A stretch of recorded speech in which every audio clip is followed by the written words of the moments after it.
G'day guys, welcome back to my channel. My name is Wildkard. Thank you for being here and watching my content. As always, it is my pleasure and privilege to talk about the greatest game in the world, rugby, and Italy. Okay? This is the future of the Wallabies, in case you're wondering. Eddie Jones seems to think that throwing a bunch of youngsters out there and lose just about every game of the year, it's going to make you a better team. Italy did that for 4 years. In fact, Italy been doing that for over a decade now? And they're still trash. You know why? Because they don't have the sparring partners off the field to help them rectify the problems. They don't have the experience to help them guide through the games live to solve the problems that they're facing. And this is what you get. No matter how many games you lose, you're not going to get better unless you have assistance, experience, and good sparring partners off the field to help you get there.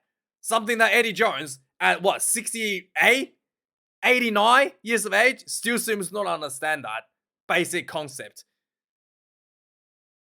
You know, so it's one thing to go out there and play a game and lose. It's another thing to have a coach to point out, hey, what you done wrong, so you can rectify it after the match, because players often wouldn't know what they're doing wrong live in the game. So they have to look at the videos afterwards. And then it's another thing to do the right training to get the players know what to do correctly on the field. And that requires good training partners. That requires experienced training partners. Yeah. So there you go. What happens when you throw kids at games and lose just about every one of them every year? Still gonna be trash. The Italians was again really underwhelming. The French, obviously missing their biggest player, Dupont, is looking a lot less sharper. They did try a lot of different play options. It was quite entertaining from the French, but without that threat from Dupont out of the 9 jersey, Jelly has done a good job at 10. Demi Panol seems to be making some plays as well, but it ultimately, yeah, the French really need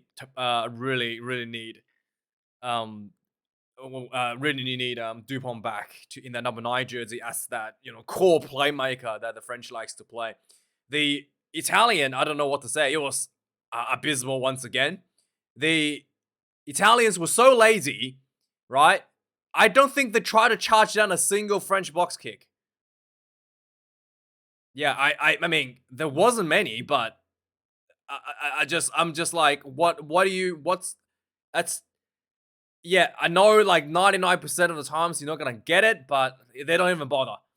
And a French kind of realized that. You know how sometimes you put a player up to block the blocker? French don't even do that. They're just like, we don't need it. Because the Italians not even trying to disrupt this. So the French don't even put up a blocker when they do the box kicks. The breakdown was very lightly contested by the Italians, both their own ball and the opposition ball. There was one point, 18 minutes into the game, you can go watch this. Italy had a line out, right? Their own defensive line out, inside their own 22. They throw the line out in and they try to set up a maul. Oh, by the way, this was a 4-man line out or like a 5-man line, like a very short line out. And one of their players just stood there. Like, I think one of the locks just stood there. And then the Italians, instead of having the whole, 4 or 5 people that was in the line out, they only had like 3. And there was another guy just like standing there, like he didn't know that there was going to be a maul. And then obviously the French immediately turns that over. I was like, okay. Not sure what's going on there. I'm sure, it was just bizarre to see that. Yeah, in your own line out, of course. There was, there was a potential yellow card that was talked. There was a potential yellow card against Italy after they scored their first try, which was disallowed. So one of the players went into a clean out, hit Luku, the number 9 from the French team, on the shoulder and then slides up to the head. It looked really bad. I mean, the French likes to milk that a little bit. Not the first time we've seen that. It looked really bad. He went down. It did make a tiny bit of head contact. Carl Dixon almost bought it, said it was gonna be a yellow card, and then Luke Pierce comes over and said that the initial hit is on the chest and it slides up to the chin and it's very low danger. It was very low danger. Like you look almost like the French number like fell into it himself, and then Luke Pierce talked Carl Dixon out from giving out a yellow card, so they saved it there. I guess the one positive thing about the Italian is that they have their names printed on their shirts, so everybody will always remember who you are for being absolutely atrocious in this Rugby World Cup. I do feel really sorry for Kieran Crowley, the head coach for Italy, because the, the because the he you know I don't see that this as his coaching problem. I see that just players fail to fundamentally understand a lot of the basic aspects of the game, and that is just I honestly don't know. It's just a developmental issue coming through as a youngster. I don't know. It's because the players are just mentally not like not good enough in high pressure situations. It could be all sorts of things, but things like lineouts, a player not knowing that there's a more, even though it's like literally happening next to them that they didn't go in, and then stuff like stuff like not charging the box kicks. It's just it's really really bad. So yeah. Anyway, with that being said, the French was really looking quite, like I said, without Anton Dupont, still look very very dangerous. Look at it does look like there's a few playmakers kind of like fighting for each other to make plays. There was like Damien Pennell was doing crossfield kicks, which I've never seen before. Obviously, Jalibert is the main playmaker. I did really well out of that position, but it really lacked that little bit of organization. Everybody's kind of like trying things without Danton Dupont to try to fill that gap that was missing in the French team. And yeah, let's have a look at the overall stats. 519 run minutes of the French, 8 tries to 1. There was only 1 try that was scored by the Italian team. The French reserve tight head prop. Really bad attempt at making this tackle. I don't know what he was doing. He literally just got onto the field. I saw it wasn't like he played 80 minutes and he was tired. It was like he literally looked like he wanted to go for a hug and then got bumped off. And he didn't even try to recover himself to take another bite at making the tackle. And then the Italian runs over for their first try. 21 defenders beaten for the French. 7 turnovers considered for the French. 8 considered against Italy. Tackles made, 9 missed tackles out of 137 for the French. 166 tackles made and 21 missed tackles for the Italians. French was managing the kicking game a lot better. A lot of quick turnover kicks downfield was yielding a lot of effectiveness for the French. And the Italians I don't know what they were doing in the kicking game, to be honest. I don't think there wasn't a lot of thought in the Italian kicking game. Although I genuinely couldn't figure out, what they're doing with the kicking game. It was kind of just like a response to get them out of the 22. Other than that, there wasn't really any actual kicking, attacking options that was presented for the Italians. The conversions missed one by, I think it was missed by Jamine, and there was one penalty that was missed by Ramos just before halftime, just to make sure that hey, we're human. But Ramos' goal kicking is absolutely sublime. Lineouts, 13 lineouts for French, 2 lineout lost. 2 lineout lost for Italy out of 10. Scrums, the Italians got penalized a few times. I think there was one turnover where it was one of the Italians wasn't holding their own weight in their own feet, which resulted in a short arm penalty, and then immediately that turned into a long arm penalty when the loose air prop hinges and pulls down the scrum. It's stuff like that kind of like baffles me. There was a couple players for the Italian team had 50 test caps today, and boy, they do not look like someone who's played 50 test caps, especially knowing that these guys would have been playing the Six Nations. The awareness of what's happening around them in the game for people like for someone that had 50 test caps with a huge chunk of them tier 1 nations against other tier 1 nations. I don't know what these guys were doing, how they earned 50 caps and what they've done in that 50 caps. It did not look like they were anywhere near someone that had that many caps on their list. 6 penalties conceded for the French, really, really good. 16 for the Italians. And let's go through some of the tries for the French and just get this done. 8 tries. Penal scores a minute into the game. The French was just getting over the front foot. Nice pop balls off the ground.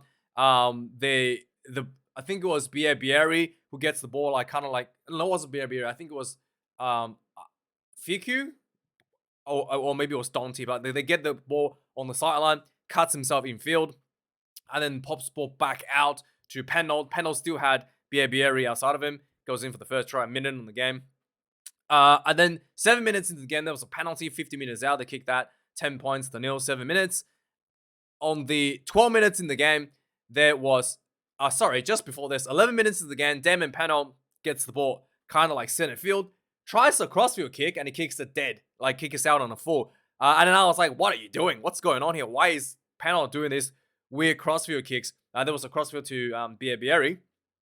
Minute later, Italy had a poor exit. Like I said, they go for the maul, and their own players didn't think to know that they're doing the maul, and just stood there and watched their own maul gets sacked and turned over. But anyway, ball eventually goes for the French side, and Damien Penal gets the ball again center field. If you don't succeed, try again. He does another crossfield kick to Bieri, and he lands the mark and goes in for the try. And I was like, that's very weird to see them try that for Penal, because I don't remember ever seeing him do crossfield kicks. And I think that is just one thing that the French trying to make up for the loss of Antoine Dupont. 21 minutes into the game, there was a scrum for the French, and they inside, I think it was inside around the Italian 22, essentially inside the Italian 22. Jalibek runs out, and there was like a little switch between him and Penal, and then Penal runs. Jalibek was running infield, and Jalibek was running right, like a little switch behind, and then a little offload from Penal, and it was like a bit of juggling, and eventually goes to Thomas Ramos, who runs into the corner for the third try. 24 points to nil. France almost scored a try, 33 minutes. They had just building, a lot of phases, pick and goes. 17 phases of pick and go. Eventually, they put the ball down. It looked like there was a double movement before this one. They almost scored in one of these. And I thought that was a shorty. That was disallowed. That was a crawling, because one of the players it literally looked like a double movement. But it didn't score, so the referee didn't care about that. But the TMO went back and said there was a high clean out. I already talked about this. No yellow card. Luke Pearce talked Carl Dixon out of that. Then the 35 minutes into the game, Italian kicks the ball dead. So the French has another opportunity to go for a scrum, and then scrum turns into a penalty, and then France goes for a line out. The line out goes for a more, and then this time it was Jalibert who did the crossfield kick for Penal straight out of the quick line out more, and then Penal catches this one on the fly. It was just beautiful, something that the French has done quite often. And then 31 points to nil going into halftime. Ramos misses a penalty just before halftime. Second half, it took 6 minutes for the French to score their first try. Again, France was able to get inside the Italian 22. Lots of grinding, lots of pick and go, very slow, methodical grinding. And then eventually there was a bit of a dummy and go from Jalibert. Wide open gap in front of him. The defense from the Italians were just atrocious. Like, you can tell. Players, everybody was looking at each other. Nobody knows what's going on. There was everybody's trying to mark the same people. And then Jalibert goes in, 38 points to nil. On the 53 minutes into the game, there was another penalty for France. There was a 5-meter line out, and then they go for a more, and this was just one of the classic more tries. Again, like I said, the Italian players don't seem to know what they're looking at. The more basically drawing everybody that was around the more, including the people that were supposed to mark the two sides of the more, the pillar and the post. Usually, maybe usually have like a back there because you've all your forwards in there. Not a single person there. Massive gap there between the number 10 and then the more. And then Movaka just goes, hey, thanks very much. I'll take a run. And darts in for the try. 45 points to nil. Yeah, it was just absolutely clueless defense by the Italians. The 63 minutes into the game, the French just being able to utilize the full width of the field, spreading the ball from one end to from right hand side to the left, and then spread it back from left to the right. And then Jalibert was able to draw a few defenders, little ball over the top to Moefana, who just literally got onto the field, and it was on the left hand side of the field just a few phases before, found himself back on the right hand side to set up this try for himself, 52 points to nil. And finally, 74 minutes into the game, 71 minutes into the game, Italian was building a lot of phases, a lot of leg drive, very, very poor tackle by the French reserve prop, number 18. Didn't even look like he tried, looked like he tried to go for a hug, and he hasn't been on the field that long, and he looked exhausted. And then Zuliani bumps him off and goes in for the really soft defense by the French prop. First try, 52 points to 7. And then finally, the 74 minutes, Moefana gets his second try. He's only going to be on the field for like 10 minutes at this point. So there was a French penalty. They go for a line out. Nice little crash ball center field into the 10 channel by Jonathan Dante. A bunch of pick and goes, and then the ball just goes wide. Moefana slips through a little gap for his second try. Yeah, good day in office for him. 20 minutes or something, 25 minutes, and got 2 tries. Very happy about that. Can't complain about that any day. 57 points to 7, and finally on the 18 minutes mark, Italy gives in on a penalty, and France kicks that 60 points to 7. Yeah, so that's the final score. Easy win for the French. They will advance through Pool A as the number 1 seed, and the All Blacks would go out number 2. So it's very likely the All Blacks going to be playing Ireland, and France going to be playing the Springboks. So France would definitely play the Springboks So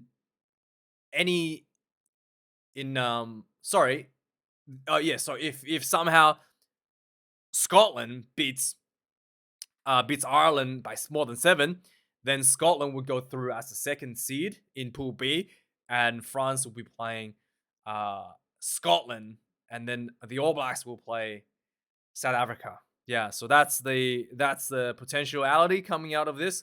But yeah, anyway, thanks for watching, guys. Like, comment, subscribe. Have a good one. I'll see you guys tomorrow for more rugby. Cheers.